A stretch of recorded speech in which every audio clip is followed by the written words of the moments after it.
আসসালামু আলাইকুম এসোর গরম মধ্যে 3-4 জাল মারা তাহলে এডক জাল ফর দ্য টপ ফ্লোর মানে টপ সিগারেটের নাম্বার 1 ইবে কিরে জানা না জালার গুলো গেম খেলতে চাই মানে জালে জালে আর কি তখন আর গুনের কি জনের বুতুর হতা বেগি লই বে কিরে ওর ইরে নরনর হানবরি দি ইবে বালা সাইজ যায় সাদু সাইজ যায় তো সাইজতে হয়তো পাঁচশো হয়তো বাগর বল 12 বছর ফল্লা ফরি মা ফইলি দফর করে ফল্লা সিঁড়ি ফরি যেগু তো এই বন্যায় গইতে জালার গুণের বন্যায় গইতে আর গুণা হাতা মা হয়ে যার গু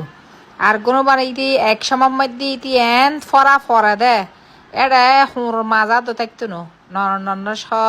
দিয়র বাইর হ ওরির হাসে তেললে ওর গরম মধ্যে হতুগুণ জাল আছে মানে তোমার এই আপন মনগরিয়ারা আতর তাল্ল মিশে বোনা উন্দি তাল্ল এন বাদ দি যায় রাস্তা করে দুই ফুসি আরেকজন তোমার বন্যায় করিব ওর গতেলে হতুগুণ জাল আছে ও নতুন শতান ও নতুন দূরত্ব হাম্বালা